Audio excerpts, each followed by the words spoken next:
তো গাছ দেখতে পাচ্ছ আমরা বাগানে এসেছি বহুদিন পরে। হ্যাঁ, বেগুনের চারা তো বেগুন দেখা যাচ্ছে না, তো মোটামুটি এই যে বাগানের যে ছোটো ছোটো ফুল গাছ আছে, জঙ্গলি ফুল গাছ, এগুলো দেখা যাচ্ছে।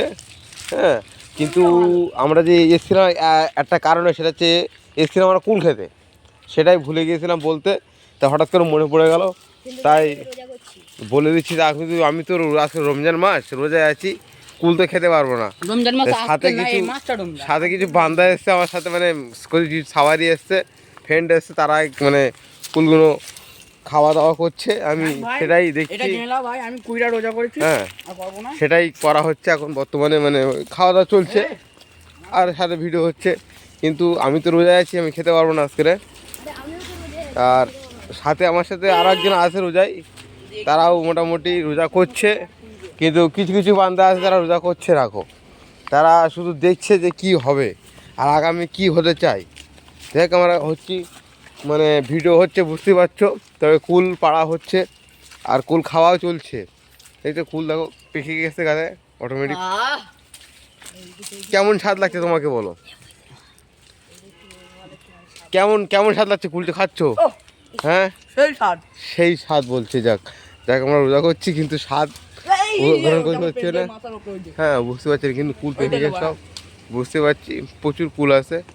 তো কুল মোটামুটি অনেক খাওয়া হয়েছে আর এখনও খাওয়া চলছে, কুলগুলো ভালো। হ্যাঁ, আর সাথে যে আমাদের একটা গাছ ছিল, ওই যে কুল গাছের সাথে একটা গাছ হচ্ছে, সেই গাছে দেখো ছোটো ছোটো আম হয়ে আছে, যেহেতু আমের সামনে সিজন। আর মানে আম চলে এসেছে গাছে, গাছের আমগুলো বড় হচ্ছে আস্তে আস্তে, দেখলে বুঝতে পারবে। দেখছো গাছের আম আছে। দেখ, কেউ যদি আম খেতে ভালোবাসো অবশ্যই কমেন্টে আম লিখে দেবে একটু। এরপরে আমরা আর যদি হ্যাঁ এরপরে এরা আমও খাবে, তখন আরও মানে স্বাদটা কি আছে না আছে সেটা বলবে। হ্যাঁ, তবে আম তো এখন দেরি আছে পাকার, আম হবে হয় বলে এসছে, তবে আসবে আম, বড় হবে, পাকবে, খাওয়া হবে, তখন বোঝা যাবে কেমন মিষ্টি কি না টক।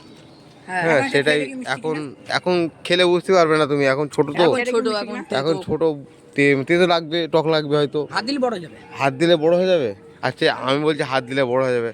আম তো হাত দিয়ে বড় করার জিনিস না, এটা গাছের ফল, যেহেতু আস্তে আস্তে বড় হবে, ধিকে ধিকে বড় হবে, সময় লাগবে। তা তুমি যদি এরকম ভুল কাজ করো তো কী করে হবে? আম গাছ তো রাগ করে তোমার উপরে। যাই হোক গাছ, তোমার যদি কেউ আম খেতে চাও অবশ্যই আম পাকলে খাওয়ার চেষ্টা করবে, তাহলে আমটা মিষ্টি লাগবে খেতে। এটাই বলার ছিল। তোমরা বেশি বেশি করে আমার চ্যানেলটাকে লাইক শেয়ার অবশ্যই করবে, কারণ যেহেতু আমি তোমাদের জন্য ভিডিও বানাই অ্যাকচুয়ালি। হ্যাঁ, অনেক কষ্ট করি, মেহনত করি, বুঝতে পারছো। হ্যাঁ, আর রমজান মাসের রোজাগুলো হচ্ছে সবাই, আর তোমার বেশি বেশি করে আমার লাইক শেয়ার অবশ্যই করে দিও। হ্যাঁ, এটাই পেজটা ফলো করে।